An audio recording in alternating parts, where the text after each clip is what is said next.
তো আপনার কাছে আরেকটি বিষয় জানতে চাইবো যে এই যে অর্থঋণ মামলা যে প্রথম যে রায় হয়, অর্থঋণ মামলার ডিক্রি হয়, এই ডিক্রির টাকা পরিশোধে বাধ্য করার জন্য এই বিবাদীকে আদালত কি ধরনের পদক্ষেপ গ্রহণ করতে পারে? পদক্ষেপ প্রথম তো হচ্ছে যে তার প্রপার্টি বিক্রি করে টাকা আদায়। অর্থঋণের যে রায় হলো, যে ধরেন যে 1 কোটি টাকা পরিশোধের জন্য তাকে একটা সময় দেওয়া হলো, জি, এই টাকাটা সময়ের মধ্যে ব্যাংক কর্তৃপক্ষের কাছে পরিশোধ করার জন্য আদালতের কোনো ভূমিকা আছে কিনা, করণীয় কিছু আছে? আদালত দেওয়ানি আটক আদেশ দিতে হ্যাঁ, কিছু বলতে যাচ্ছেন আপনি? আদালত দেওয়ানি আটক আদেশের আদেশ দিতে পারে। কত দিনের?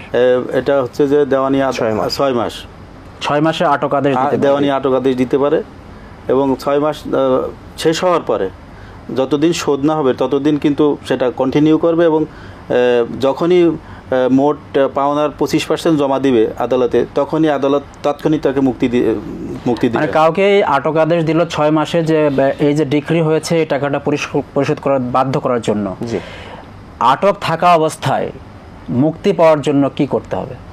যেই টাকা ডিক্রি হয়েছে তার 25% মানে 25% জমা দিলে সে জামিন পেতে পারবে। তাহলে সে হচ্ছে ধরেন টাকা জমা দিল না, 6 মাস মানে আটক থাকলো, এরপর বের হয়ে আসলো, এরপরে আবার যদি তাকে আটক করার কোনো সুযোগ আছে, তখন ব্যাংক আবার সেকেন্ড জারি মামলা করবে, পরবর্তী থার্ড জারি মামলা করা যাবে। থার্ড জারি মামলা। এই যে সর্বোচ্চ কত সময় পর্যন্ত এই কর্তৃপক্ষ মামলা দায়ের করতে পারবে? 6 বছর। অর্থঋণের মামলা রায় হওয়ার পর থেকে এটা 6 বছরের মধ্যে, 6 বছর পর্যন্ত, 6 বছরের মধ্যে মামলাটা, 6 বছরের মধ্যে এটা মামলা দায়ের টাকা। এটা হচ্ছে জারি মামলা করার লিমিটেশন। কিন্তু কতদিন তাকে আটকায় রাখা যাবে এই রকমের স্পেসিফিক বোধহয় আইনে এখনো কিছু বলা নেই।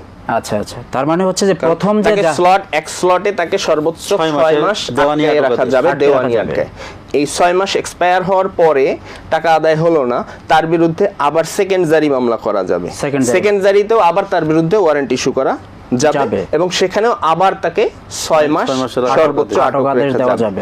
এবং এই আটক বা অ্যারেস্ট হওয়ার সাথে সাথে সে যদি 25% জমা দিয়ে দেয়, সাথে সাথে তাকে মুক্তি দেওয়া হবে, সে জামিন পাওয়ার হকদার। তবে এই ক্ষেত্রে এই আটক আদেশটা অবশ্যই কোনো মাইনর পারসনের বিরুদ্ধে আটক আদেশ দেওয়া যাবে না,